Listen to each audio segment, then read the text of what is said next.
The Food and Drug Administration in the US approved the Flavr Savr tomato, the first genetically engineered food to be licensed for human consumption. Tomatoes have such a short shelf life once ripe that they're usually picked while still green and stored cold, then ethylene gas is used to get them to ripen just before they're delivered to the shops. Only because the fruit doesn't ripen naturally, it doesn't develop much flavour. If you want to know why supermarket tomatoes are often really bland, that's why. Scientists at Calgene successfully modified the tomato's genetic structure to get it to ripen more slowly, while also inhibiting the usual mechanism that would make the fruit rot. Unfortunately, the resulting Flavr Savr tomato ended up being a bit too soft for mass production, involving mechanical picking and transport, and the public mistrust of the idea of genetically modified food meant that it wasn't commercially viable, even if it was a scientific success, though it could be successfully used in tomato pastes and sauces, that kind of thing. The UK government announced the institution of a national lottery, with the Camelot Group awarded the contract to operate the game, which would have its draws live on TV beginning in November. As well as going towards prizes, income would also go into good causes, a gesture to those understandably worried about the national lottery normalising gambling and acting as a gateway to more serious problems. And Jacqueline Kennedy Onassis, the widow of both President John F. Kennedy and Greek shipping tycoon Aristotle Onassis, died herself of cancer at the age of just 64. She had been thrown from her horse during a fox hunt in Virginia in November, and while being treated, swollen lymph nodes were found that turned out to be signs of non-Hodgkin's lymphoma. She had announced her diagnosis in January, and it was initially responding well to chemotherapy, but the cancer spread and it was soon obvious that it was terminal.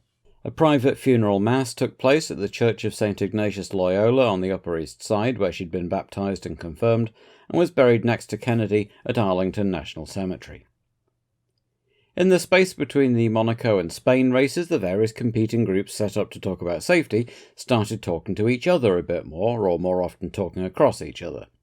Max Mosley brought the technical directors of each of the 14 teams into his F1 working group, though there was still far from being consensus about what to do for the best, with the need to do something and be seen doing it, competing with the need to not make things worse by throwing out half-baked regulations. 5 days before the race in Spain, the Lotus team had a test day at Silverstone, with Johnny Herbert shaking down the new 109 chassis and Pedro Lamy in the 107 with its adaptations for the new regulations. The rear wing of the 107 collapsed at 150 miles an hour on the straight between Abbey and Bridge, not a traditionally dangerous part of the circuit. The car spun, hit the curbs and then the wall on the other side, where the impact was such that the cockpit cell was thrown over the safety fence and into the pedestrian tunnel underneath the bridge that gives the turn its name. Johnny Herbert, who'd been just 100 yards or so behind in the 109, screeched to a halt and leapt out to see what he could do, eventually finding what was left of the car. The back end of the car was on fire. Even his helmet was steaming. The marshals soon appeared and I helped them put out the fire. I didn't really want to go in there, but I had to. I feared the worst after what's happened recently. He was unconscious when I got to him, but he gradually came to. He was breathing heavily and obviously in pain. They put his legs in splints and carried him to the helicopter to be taken to the hospital. It was as horrifying as any of the recent accidents we've had. Bad Johnny Herbert impression. Miraculously, Pedro had only broken both kneecaps and a thigh. Painful, to be sure, and he'd be out of F1 for a while, but there was a sense of relief that nothing worse had happened, and the prospect of this accident happening on a race weekend when the area would have been thronged with spectators didn't even bear thinking about. Aidan Millwood's done a great video about the testing accidents to Leto, Alesi and Lamy in 1994, and it's well worth a watch if you haven't seen it. Across the channel in France, Olivier Panis was testing the Ligier at the test track at Lure-sur-Lévy near Magny-Cours, when he suffered not one but 2 rear wing failures, fortunately neither leading to an accident, but while the worldwide press didn't really notice, those in the know were wondering if the new smaller diffusers were not dissipating as much heat, which was weakening the rear wing fixing points. Panis' new boss, Flavio Briatore, sent a letter on the 25th of May, 4 days before the race, to Max Mosley, describing the proposed rules reforms as inappropriate and dangerous, backed up by Ligier chief designer Gérard Ducarouge. He was typically strident in his letter, calling into question Mosley's competence, and many within the F1 technical community were agreeing with him, at least privately. Why had downforce been reduced for Spain, but measures to reduce engine power not until Canada, when something like airbox holes would have been simple to implement? Then Flavio played his trump card.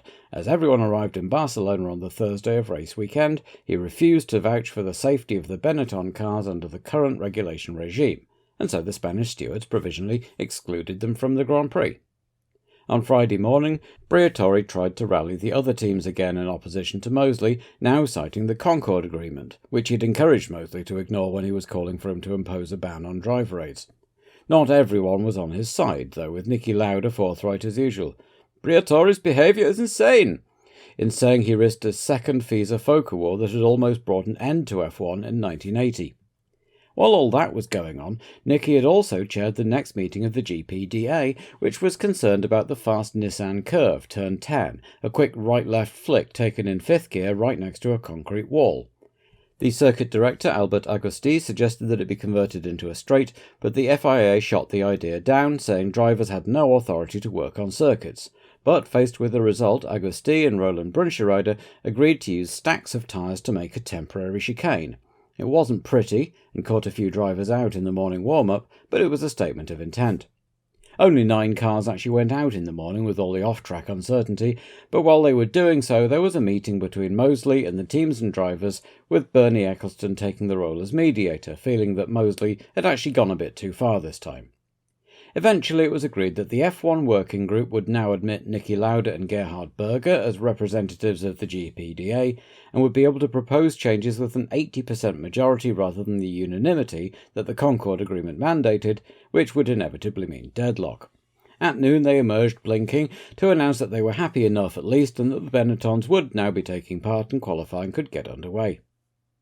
There were a few new faces in the paddock too, with Lotus fortunately already having another driver on the books, so Alessandro Zanardi would return to the cockpit of the number 11 Lotus, while the Williams and Simtech teams both promoted their test drivers to the seats tragically vacated, David Coulthard and Andrea Montemini respectively, though in the latter case it was only for 2 races until Jean-Marc Gounon with his sponsorship was available.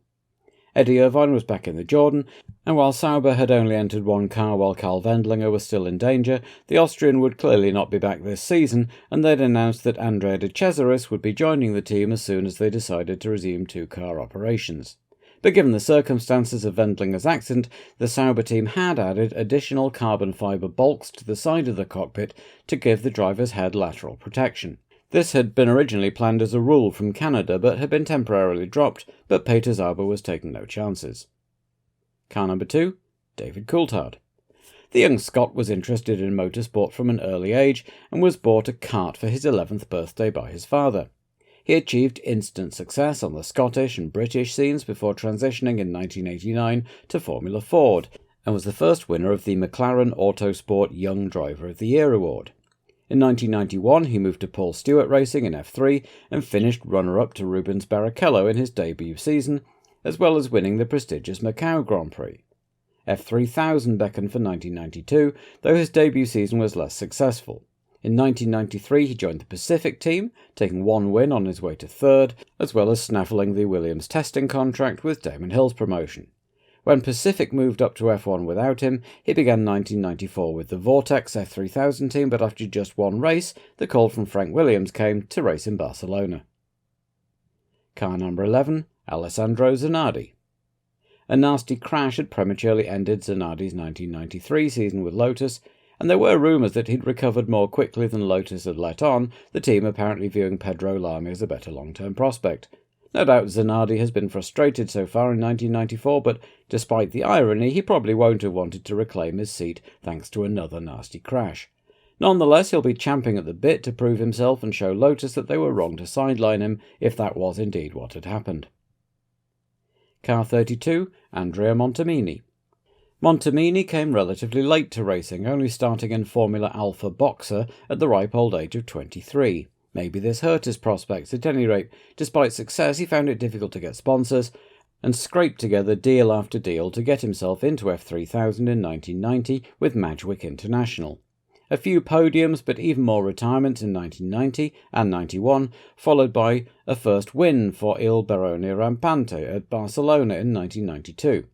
For 1993, though, he moved into kart racing for 4 races with Euro Motorsport, taking 4th in Detroit but retiring from the rest. But F1 remained the goal, and he took the job as Simtech test driver for 1994, now stepping up to the race seat under the worst of circumstances. Friday qualifying was stopped early on when Gasho wanged the new tyre chicane, which suggested this might end up being a recurring problem, though it seemed to serve as a warning and everyone else managed to miss it, except for Katayama, who just clipped it and ended his session. With everyone feeling out the car in the new spec cars, 20% less downforce but exactly the same amount of power, times were coming down throughout the session and would no doubt continue to do so on Saturday.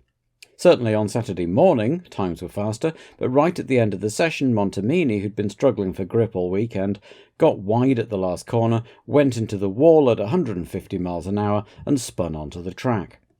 The sight of a wrecked Simtech with Sid Watkins and co all clustered round was not one anyone wanted to see again, but Andrea was luckier than some. He was still conscious but unable to get out, and was sent off to hospital where they found fractures to the left heel and third metatarsal. He didn't even have concussion. Just a skull full of spaghetti, he explained. It was the sort of accident that at the end of 1993 nobody would have thought twice about, apart from waxing lyrical on just how safe modern Formula One cars were thanks to the miracles of technology.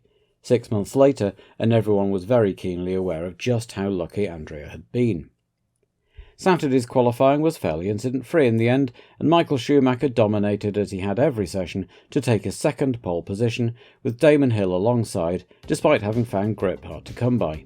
It was an all-Finnish second row with Häkkinen alongside a much-improved Leto, clearly in much less pain than Monaco. Rubens Barrichello was a fantastic fifth, ahead of the two Ferraris, whose extra power was particularly suffering the lack of downforce. Brundle was 8th, Coulthard a satisfied 9th on his debut, and Katayama's 10th despite Friday's indiscretion with the tyre chicane, just ahead of Blundell. Frentzen in the Sauber was 12th after gearbox and clutch problems, just ahead of an out-of-practice Irvine, while the Minardis and footworks, so effective at Monaco, seemed to be suffering from the new regulations too. The two Larousses, now back in Tourtel Green, were satisfactorily mid-table, Beretta improving to within a couple of tenths of Comas, while Johnny Herbert could only manage 22nd in the new Lotus, albeit 1.3 seconds ahead of Zanardi in the old one. With Montemini hors de combat and only one Sauber, everyone would qualify again, with the Pacific slightly closer, but still a long way off the pace. Leto was fastest in morning warm-up, confirming that he was back on form, and the grandstands were unusually busy for the Spanish Grand Prix, F1 never having quite gripped Spain the way that MotoGP had, especially in the absence of any Spanish drivers. It was a glorious afternoon, with teams going for a mixture of 1, 2 and 3 stop strategies, as the behaviour of the tyres with the cars in their new low downforce configuration was still an unknown quantity, especially with track temperatures up around the 30-degree mark. Olivier Beretta's Larousse didn't make it round the formation lap before its engine failed, but everyone else lined up for the start. When it came, Schumacher got away well, as did Leto, Coulthard and Alesi, while Berger was hit in the melee and dropped back as they headed into turn 1, with Hill holding on to second despite not being quite as quick off the mark as he might have been. Leto's good start had been for nothing, as he was crowded out and dropped a place to Alesi, while a few places behind, Barrichello and Brundle were back at it having a scrap. Schumacher immediately began pulling away, ending lap 1 2.5 seconds ahead of Hill, with Häkkinen, Alesi, Leto and Coulthard making up the top 6, then Barrichello, Brundle, a fast-starting Irvine and Blundell in the top 10, Comas 11th, and Berger now back in 12th. By lap 2, the gap from the lead Benetton back to Hill was 4 seconds, while the battle for 4th was developing between Alesi, Leto and Coulthard, and Paul Belmondo spun into the kitty litter at Voort. As Schumacher continued stretching his lead, Häkkinen was sticking with Hill in 2nd and 3rd, and Alboretto's engine also suffered some heat stroke and gave up the ghost. Pre-race information has suggested that both Williams and Benetton were planning 2-stop races, which if so will have worried Frank Williams and Patrick Head, because the Benetton was going more like it was fueled for a 3-stop strategy. Time would tell. A 2-stop race would mean pitting around lap 20, a 3-stop lap 15 or so, if all the stints were evenly spaced. Both the Hill-Häkkinen and Alesi-Leto-Coulthard scraps were close, but nobody seemed to be able to get close enough to put a move on the man in front, who in both cases had just that bit more power, while Brundle, now the meat in a Jordan sandwich, was, just as at Aida, finding his car evenly matched with Rubens ahead of him. Meanwhile, further back and off-screen, Berger just couldn't get past Comas' LaRousse and was finding himself increasingly frustrated. On lap 14 he got it all wrong, going into turn 1, bouncing across the gravel and rejoining, having lost another place to Katayama. 2 laps later, Häkkinen was the first man in for the first of 3 stops, returning to the track between Brundle and Blundell, the latter having just overtaken Irvine's Jordan, and the next time round David Coulthard made his first F1 pit stop, only for his throttle to malfunction and keep him stationary for a whole minute. Katayama's engine was the next to give up, as there was a flurry of pit stops as the late 3 stoppers met the early 2 stoppers, with Leto the first of the Benettons to go in, Schumacher definitely on a 2-stop then, but still 14 seconds ahead of Hill and going faster, setting a new fastest lap on lap 18. Hill was in fact in the next time around and returned to the track just behind Häkkinen, who would be charging to get some space between them ready for his second stop. Alesi was in and out too, which put Barrichello up into second, pending his own stop. But Michael Schumacher had a problem. His gearbox was playing up, and then it stuck in 5th, which was going to make getting away from his imminent pit stop difficult, never mind the remaining 40 or so laps. He made it away without too much trouble, still in the lead, but just couldn't accelerate fast enough after the speed limit ended, and nearly collected a Lotus in his diffuser. Herbert and Panis, who'd come past at the same time, both passed Schumacher as he struggled to get up to full speed. David Brabham was also having post-pit stop problems, though in his case it was just cold tyres, and he got going again as Coulthard unlapped himself from Schumacher. And soon enough, Häkkinen was right behind and passing the Benetton to take the lead, still keen to get away from Hill chasing him, with another stop to do. The Brit was soon past Schumacher too, and the German would soon be looking in the mirrors at his own teammate, who was still nearly 20 seconds behind him at the moment. Morbidelli came in from 5th for fuel, only for the filter to fall off his hose into the fuel tank, which put paid to his race, as the cameras instead watched Zanardi make his sole stop. David Coulthard, meanwhile, did a sterling team job of holding up Häkkinen as the Finn tried to put a lap on him, but the McLaren eventually made it through. Brundle was now close behind Alesi, chasing 5th, with Blundell and Fittipaldi queuing up behind, as Berger pulled the other Ferrari over with a broken gearbox. Martin Brundle wasn't having any more joy than JJ Leto had earlier in getting past Alesi, as race leader Mika Häkkinen peeled in for stop 2, putting Damon Hill in the lead. Häkkinen rejoined 3rd behind Damon and Schumacher and a few seconds ahead of Leto. Hill lapped Coulthard, still running 12th after his disastrous stop, while Schumacher had finally got the measure of his car again and had almost regained his previous pace, lapping faster than Hill now, though there was still plenty of racing to go and another pit stop getaway to negotiate. Off-camera, meanwhile, Brundle had finally managed to get past Alesi, up into 5th. No sooner had Hill got past Coulthard than the Scot was pulling into the pits, retiring on lap 33 with a dicky gearbox to go with his faulty throttle, but he'd done well enough on his debut, and on the next lap Gasho was out, rattling across the curbs and knocking his rear wing askew, another example of the spate of rear wing failures, as Fittipaldi's race also ended, another footwork gearbox failure.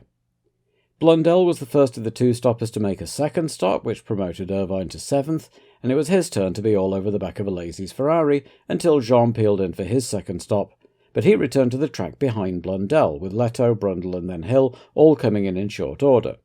Hill's stop was excellent, but put him out behind both Schumacher and Häkkinen, and Johnny Herbert overcooked the 109 in pursuit of Pierluigi Martini and chucked it into the sand at Repsol. Schumacher was about 6.5 seconds ahead of Häkkinen now, and both pitted together for what should be both of their last stops. Hill went past both as they cruised out of the pit lane, and Häkkinen, while still behind, would be hoping to take advantage of any difficulties Schumacher might have in getting going, only to be held up by the surprisingly nippy Simtek of David Brabham. So with all the pit stops done, Hill led Schumacher by about 7.5 seconds, with Häkkinen just 3.3 seconds behind the German, then Leto, Brundle and Blundell making up the top 6, with just over 10 laps to go. But then a white plume of smoke from the back of the number 7 McLaren marked the demise of Häkkinen's engine, a water leak having led inevitably to overheating. That promoted Leto up to 3rd with the promise of his first podium position for Benetton, though Brundle wasn't too far behind and bumped Alesi up into the points and the last man on the lead lap. Irvine made a late second stop, rejoining 8th behind Martini, while Alesi had a little spin, but the only position he lost was Hill lapping him, and he headed off again. Leto made a third stop on lap 53 and headed off fourth behind Brundle, only to suffer an engine failure on his out lap and pull over, Benetton's first technical retirement all year. Brundle, now third, was having problems of his own too, his own Peugeot making some very unpleasant noises behind him. On lap 60, with just 5 to go, Martin's gearbox went bang in a spectacular way at the end of the main straight, and he pulled off bitterly disappointed. That promoted Mark Blundell to third, and that was where they finished. Damon Hill took an emotional win for the Williams team, Adrian Newey breaking down in tears as he crossed the line. It was Williams' first win since Monza last year, Renault's 50th win and Goodyear's 300th, and a huge relief for Hill himself, who'd been under intense pressure. Michael Schumacher brought the ailing Benetton home second, with Mark Blundell equalling his best ever finish in third to take Yamaha's first ever podium place and Tyrrell's first since Stefano Modna's second place in Canada in 1991. Jean Alesi took 3 points for fourth, and Pierluigi Martini and Eddie Irvine both opened their 1994 accounts in 5th and 6th respectively. With just 10 cars running at the end, the Ligiers, Zanardi and David Brabham were the last remaining finishers. Simtek also happy with a top 10 placing, even if it was still last place. So, Schumacher's winning streak had been broken, though more by mechanical problems than having been beaten on the track, but the German and his team still led their respective championships by huge margins. Hill moved ahead of Berger into second, a mere 31 points behind Michael, and Williams moved up to third. Jean-Pierre Jabouille of Peugeot was keen to stress that Häkkönen's problem was a water leak and Brundle's his gearbox, and so the reliability of the Peugeot engine itself was not in question, but Ron Dennis was unimpressed, feeling that for the second time this season they'd had a good chance of winning, taken away by a mechanical failure. I hope the first victory won't be too long in coming, he added. Maybe that might be as early as Canada in 2 weeks' time, where measures to lower the engine power were due to come in, which might mitigate some of the Peugeot's current power disadvantage.